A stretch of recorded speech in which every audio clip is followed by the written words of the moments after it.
next session is by Dr. Prasad Kaipa ji, and he'll be speaking on the topic spirituality in contemporary world, Bhakti and Shraddha in the lives of millennials. Just a brief introduction to Prasad ji. He is the co-founder of CCSIT and chairman of Samskrita Bharati USA. CCSIT is Center for Conscious Studies and Inner Transformation. And Prasad ji is also the trustee for North-South Foundation and Yoga Bharati. Dr. Prasad got his PhD in physics from IIT Madras and was an assistant professor in the University of Utah before moving to Apple. At Apple, he was research fellow designing tools for augmenting human intelligence, integrating Indic wisdom with brain research. He spent the past 30 plus years teaching in various business schools and coaching senior executives and applying Vedantic frameworks for human development. His 2013 book, From Smart to Wise, is based on the Guna framework from Bhagavad Gita. He currently lives in Silicon Valley. He has been living in Silicon Valley for the past 35 years. Very warm welcome to you, Prasad ji. Please go ahead. Welcome, Prasad garu. Namaste, and thank you very much. Can you make the slideshow mode? Yeah, I will put it in slideshow, I think. Can you see my slides? Yeah, we can see it. You just, now it's okay. Okay, is this a better approach? So, okay, let's see. Then you can see it a lot better, I guess. Yeah, good. Thank you very much for inviting me to this conference. Hariji and myself and Raghu Anantanarayan had several conversations on the Vedika Sampradayam and what does it really mean in the current context.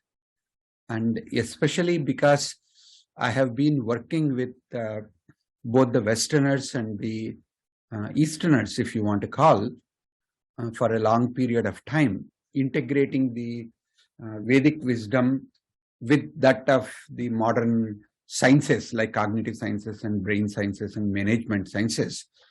I wanted to bring why my perspective seems to be a little bit different in terms of role of Bhakti and Shraddha in the traditional way towards moksha, and how my working with millennials, for example, especially the youth and people under 35, I have been with quite significantly for past 3 years. And in working with them through Samskrita Bharati to do youth programs and some of the students to get into some of the slokas, some of the Niti Satakam, some of the stories from Upanishads, and connecting them with whatever crisis and whatever excitement, whatever career development that they are going to go through. Similarly, I have been working with a large number of people from Gandhi Camp, North-South Foundation and Yoga Bharati, etc. And I find the context of Bhakti and Shraddha meaningful to them, except that it comes from a very different perspective, which I'll elaborate a little bit more.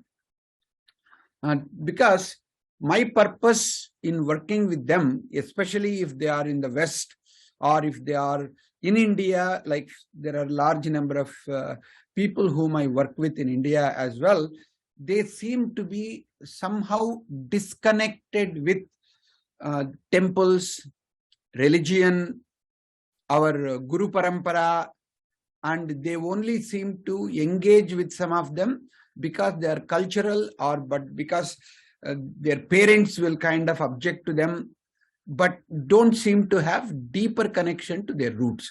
And my interest is to help them to connect it in such a way that they begin to discover whatever they want to discover. So whatever I say are based on some of this, and I have also initiated a survey So I have sent it to about 7,000 people all over the world through LinkedIn, through Facebook, through various other WhatsApp groups, and through emails. And some of the inputs that I have been receiving I'm incorporating in my talk a little bit, but I'll continue to do more work in this area, and then we will publish some more as the time becomes appropriate. So what is it that I have learned? One of the shocking things for many of us, especially because for many people really look at it like the spirituality and religion are one and the same. As a matter of fact, if we were to say they are different, there are a large number of people in this August gathering, in this conference, as well as many of the people will kind of get upset with it. So let me talk about that by first identifying millennials are people from 1980 to 1996, and from 1996 to 2010, they are called Generation Z. And the reason why I have been paying a lot of attention is that the future actually is going to be managed by many of these people. And there are only 3 countries in the world that seems to have a substantial number of younger people. That is India, Vietnam, and Indonesia. Many other countries are going to look towards these 3 countries to provide management people to come from the younger generation. And obviously, the future seems to belong to millennials and Generation Z. And right at this time, the Gen Z itself seemed to be over 32% of the global population. And if these people are disconnected with the Vedic wisdom and the Vedic spirituality, it will be a real disaster. So it is extremely important. We need to pay attention to them. And as I mentioned just a minute ago, the key word that millennials as well as Generation Z people seem to indicate, not only through what I have observed, but also through the survey that I am getting, is that millennials are much less attached to organized religion. And it is not just they are less attached to organized religion right now, but even at this time, when compared to their parents or their grandparents at olden times or right now, if you were to look at it, less than 50% seem to think religion is important. While we get very upset about some of this, we also need to pay attention to the fact that probably over 80% of the millennials still believe in God. While they say they don't connect with the religion, they do make statements like, I find spiritual peace and well-being. I need a deep sense. I have a deep sense of curiosity and wonder about the universe. So there is a certain way in which they are connected with religion, except that they pick and choose. So they may do a yoga, and they may also go do a vipassana meditation, and they may do something else. So to a certain extent, they pick and choose from a buffet, if you want to call religious buffet, instead of trying to look at, I am from Hindu religion or I am from Christian religion, and this is what I need to follow. That disconnect seems to be very visible. This is not just a report that has come out in United States. If you were to look at it in Indian magazines and Indian research also, they talk about it. Even though these millennials and other people seem to be much more spiritual than any other generation.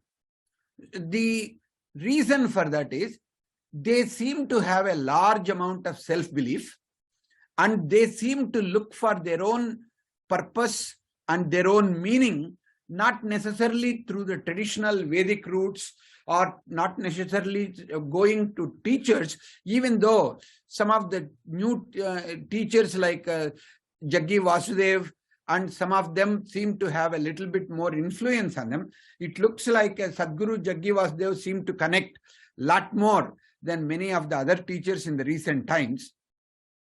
somehow they don't believe in going to a specific temple or specific place to pray or practice. They believe that it has to be inside out.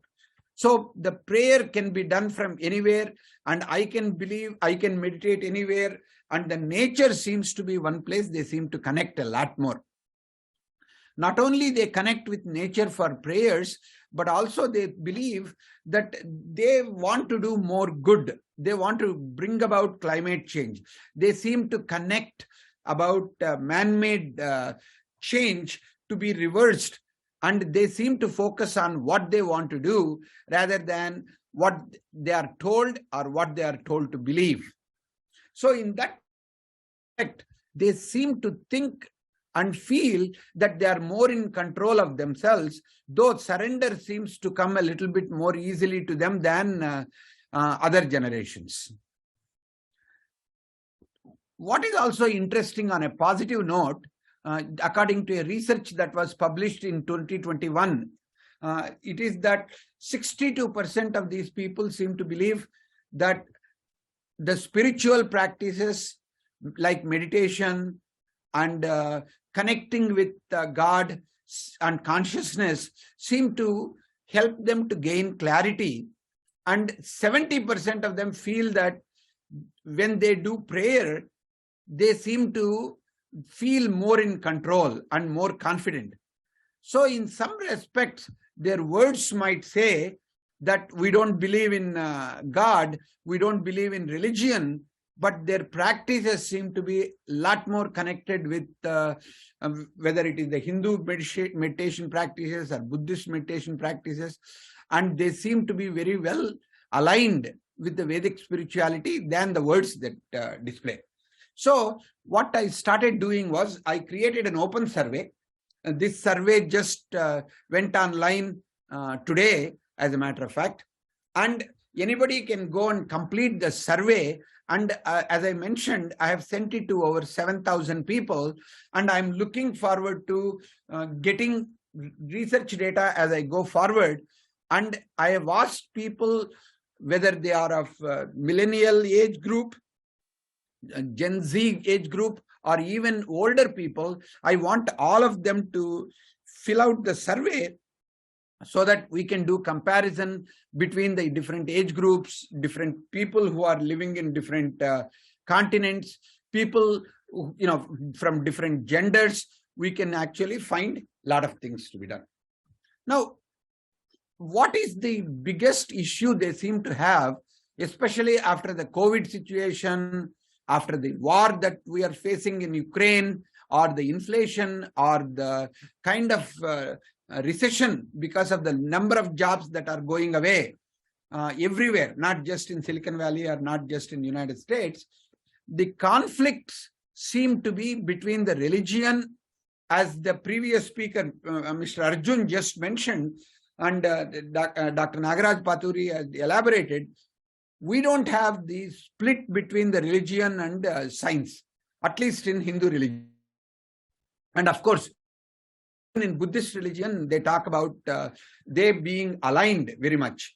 Whereas in the Western context, the religion and the spirituality are in two different worlds, one feeding rationality and another feeding faith. And of course, the most dominant religion right now is not the scientific religion, it is the religion of the money. It is the business religion.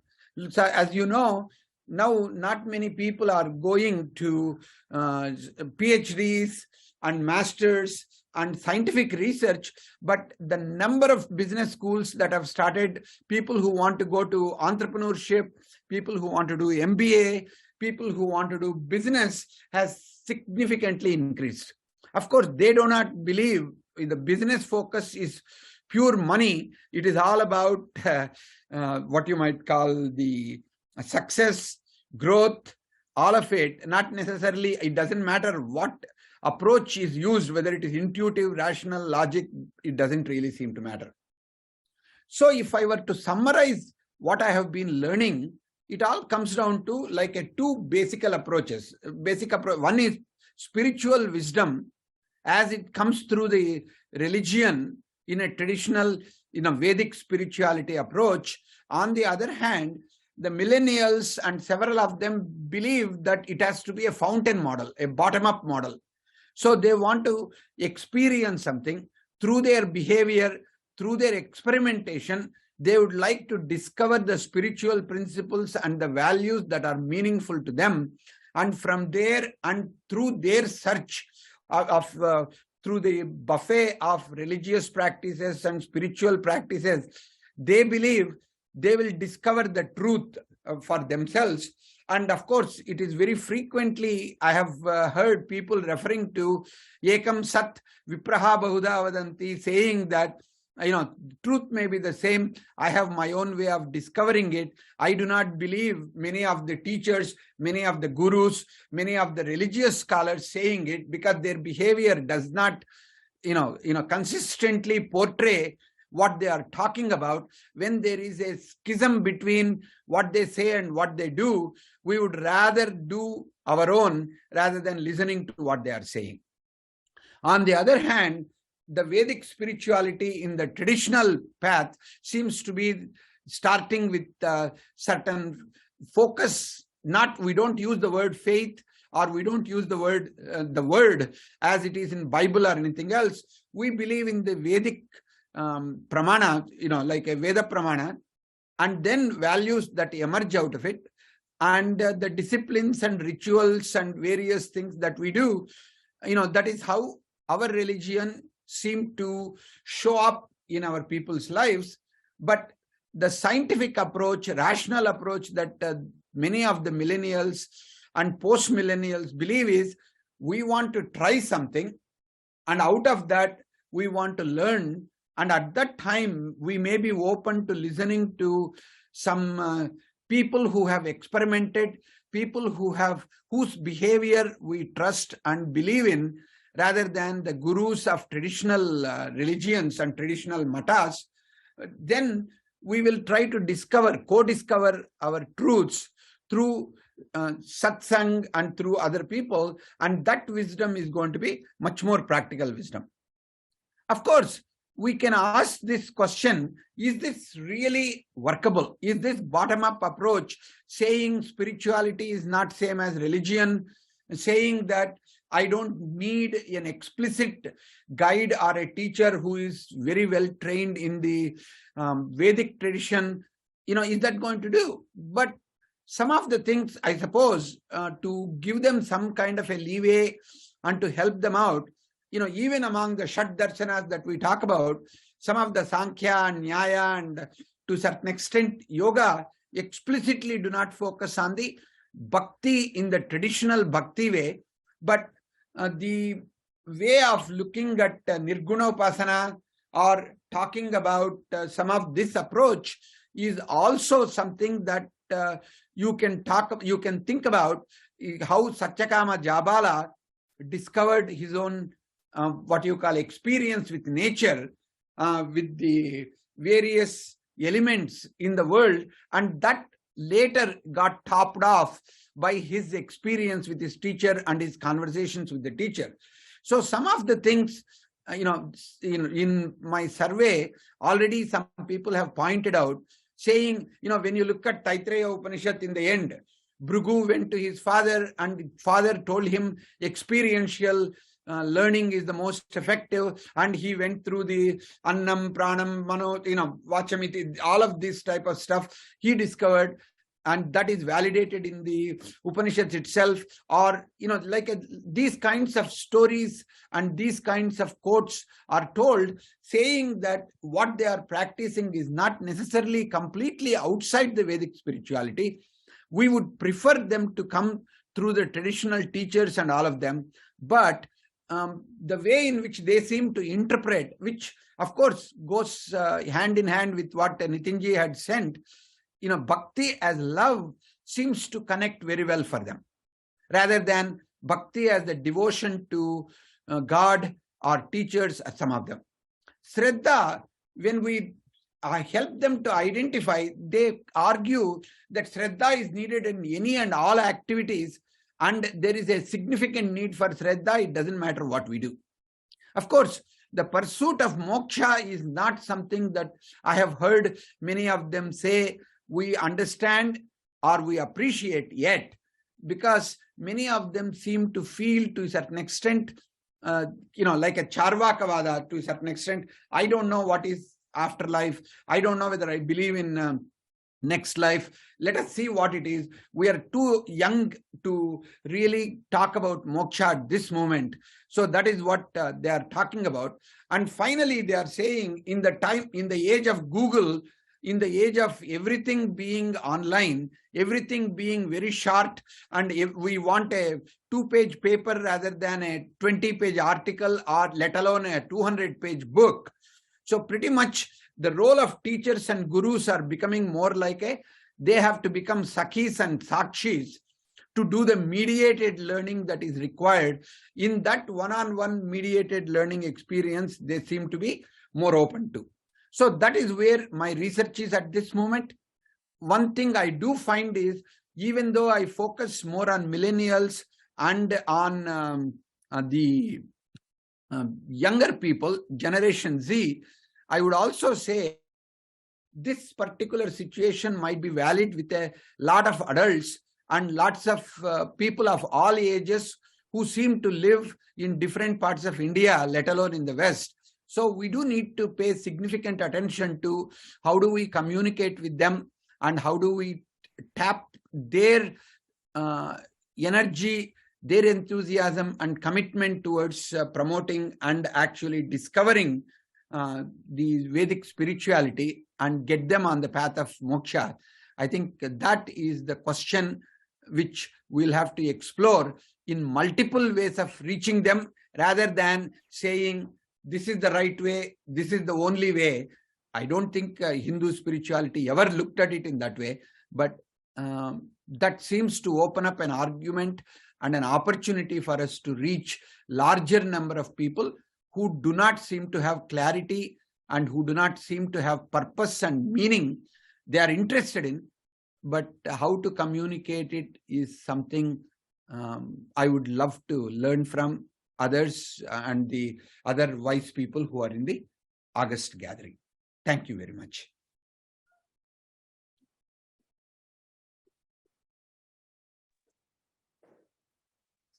Thank you, Prasad Garu. That was a useful perspective.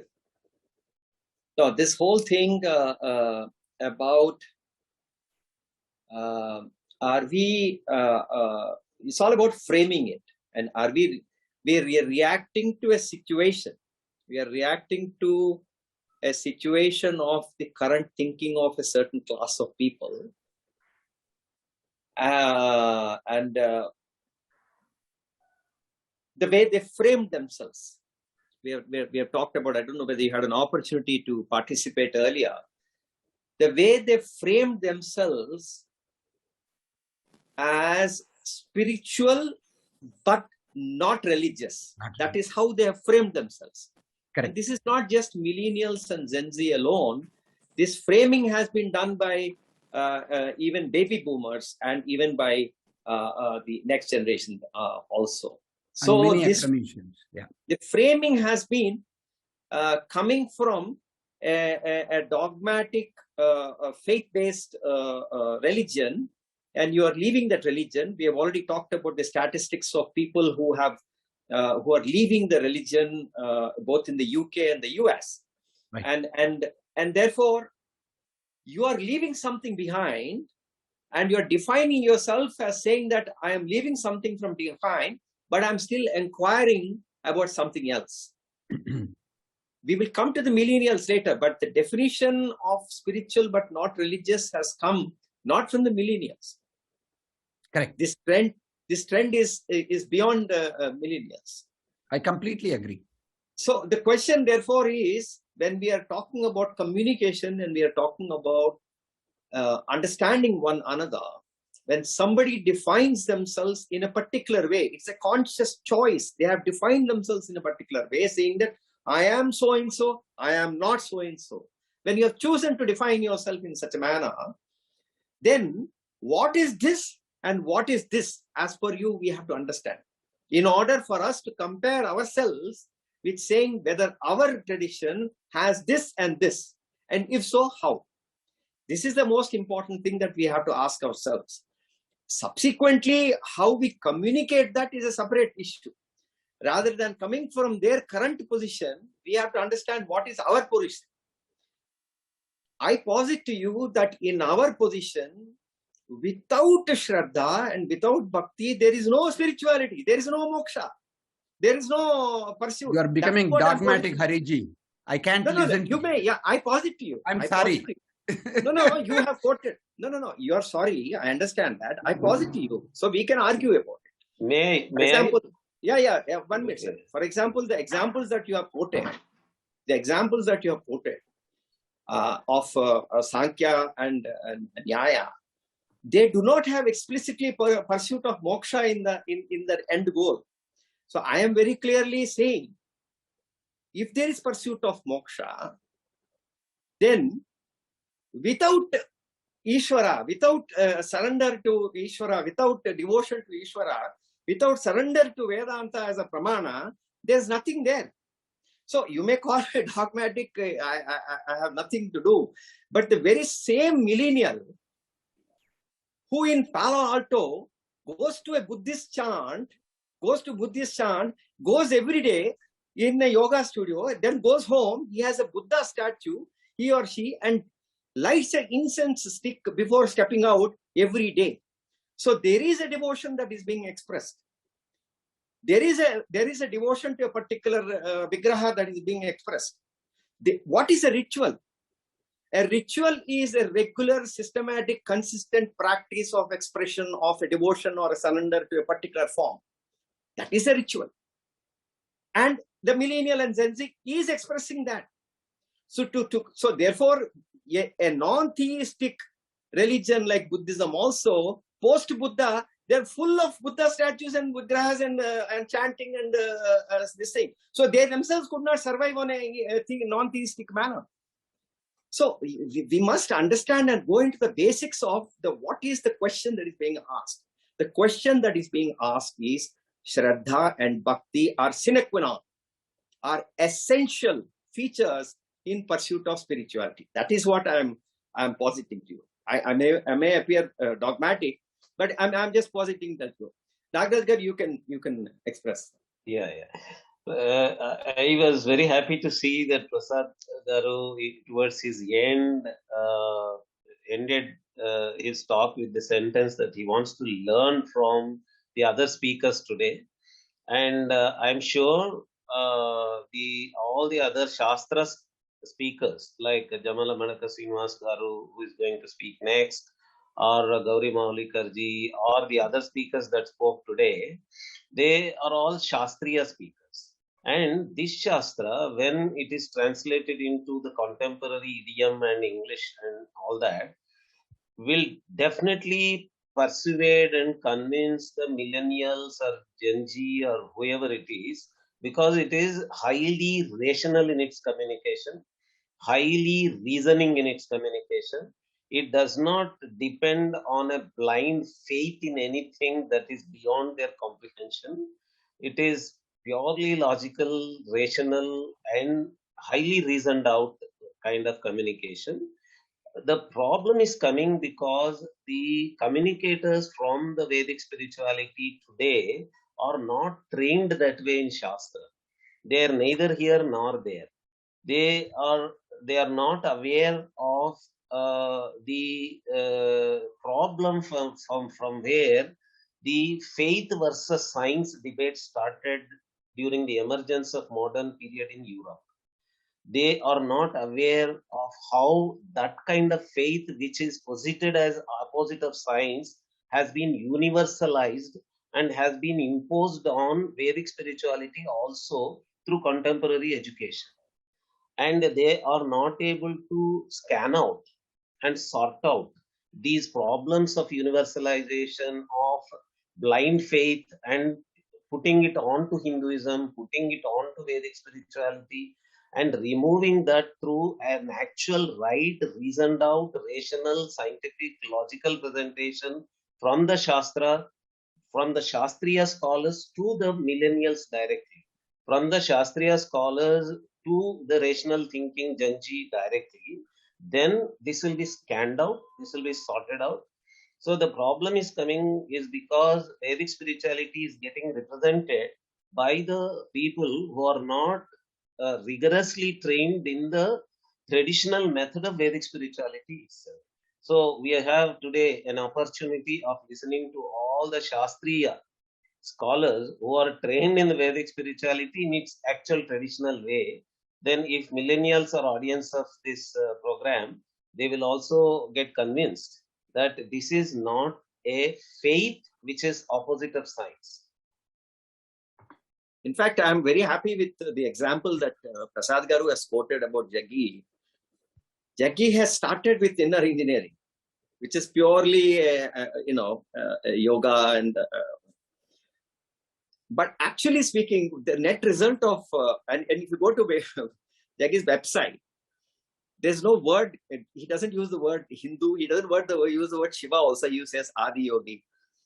But actually, his Maha Shivaratri night, that night is the biggest gathering ever possible of devotion to Shiva.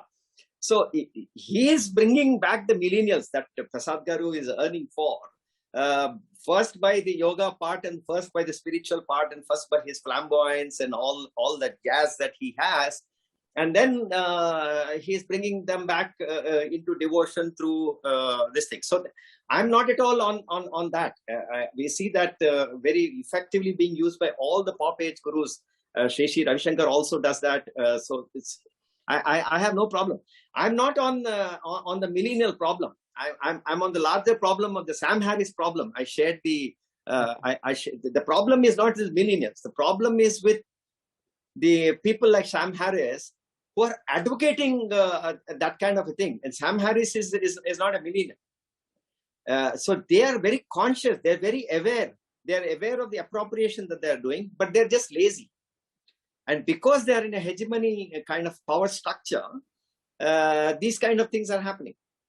So the issue in my mind, yes, the children and the millennials have to be addressed and communicated, which people like Jaggi and Sri are doing. But the larger problem is people who are intellectuals who are actually doing this very consciously. See, one of the things I can tell you is what you are saying is exactly right.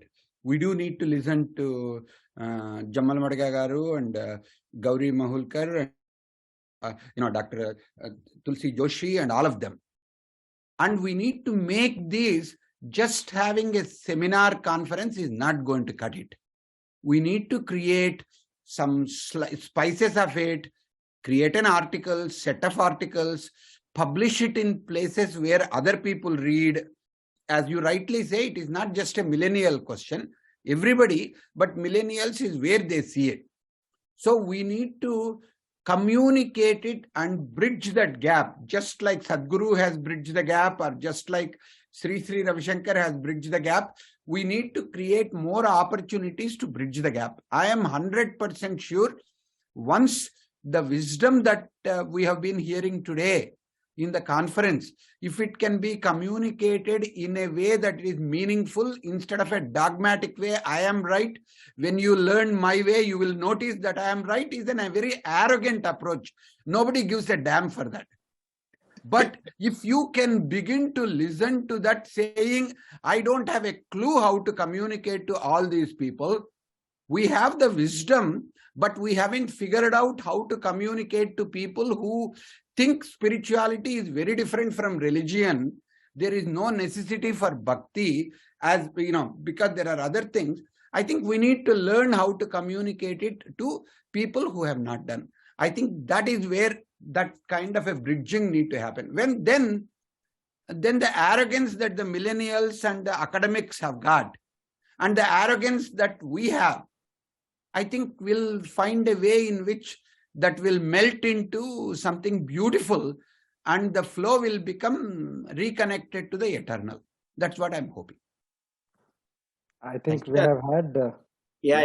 I just want to add regarding the arrogance, because he's making this point, and I want Yeah, I know.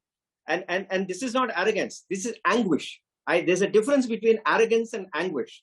I am the colonized person. I am the colonized person. I am the person who is trampled upon. My faith, there has been appropriation of my faith, and then you are digesting it. And now you have the temerity.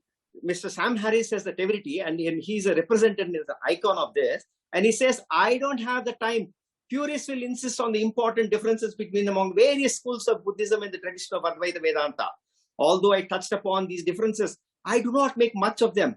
I consider the differences to be generally a matter of emphasis, semantics, irrelevant metaphysics, and too esoteric to be of interest to the reader.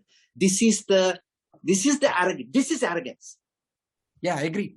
I claiming myself and say, this is my faith and this is my approach to spirituality is not arrogance. They're talking to me, they're coming and studying mine and then dismissing it off, selectively taking something, appropriating, digesting, and then not even acknowledging it. That is arrogance. That is theft. That's burglary. So let us have the clarity on this, that who is being arrogant and who is being... So I will share that link with you about Sam Harris. And he has written a book called Waking Up, Spirituality Without Religion. And I had asked my friend to write a review. He's written a detailed review. I'll share that with you. Please have a reading about the kind of arrogance that they display. When you display that, then I have to respond to say, no, this is not what I am. So the whole purpose is that this is what I am. See, sir, I am with you that we have in the Vedic spirituality, in Shraddha and in Bhakti, all of these are beautifully addressed. But we need to figure out a way to have a conversation where one is not right, one is not wrong, one is not this way. But we need to have that dialogue which people, like Shankaracharya used to have, like other people used to have. Mandana Mishra and Shankaracharya had, beautiful dialogue with Mandana Mishra's wife as the judge. So we need to create that type of conversations where over time with these conversations, things will resolve itself. So I have a feeling timing has become appropriate. And thanks to this COVID and Zoom and all of this, now the whole world is available to us from anywhere and everywhere. Let us find a way to make this understandable and appreciated, and let us listen to it from both perspectives. When these two polarities come together, I think we can go beyond the place where cause and effect actually, they merge and then we go beyond to that place. That's what I think would be very, very appropriate. Thank you, Prasadji. We had a lively discussion on this important topic. As I see it, I think there are two things, I think multiple point of views came about. One is the bottoms-up approach, so to speak, from the perspective of a new seeker. And the one is the perspective of an established tradition. I think there is definitely need to be a middle ground. But the important point here is the reach out has to be done both ways. It cannot be only from our side. It has to be from those who need, the horse, you can take it up to the river, but it has to drink. You cannot force it to drink. So the purpose of this symposium is to clearly articulate our position, because I think, as Hariji mentioned, this I am spiritual but not religious comes from a particular historical development, particular disillusionment with majority religions in the West. And so that led to a rejection of religion in entirety. But that is again a universalization of as a particular notion of religion, which we don't subscribe to, which any polytheistic system, for example, don't subscribe to. So for us, I think there is no spiritual without religion. Being spiritual is being religion. So I think we have to, we will be articulating that in today's symposium, and the role of Shraddha, Bhakti, and it manifested many different ways of manifestation. So with this note, thank you again, Prasadji, for your wonderful presentation.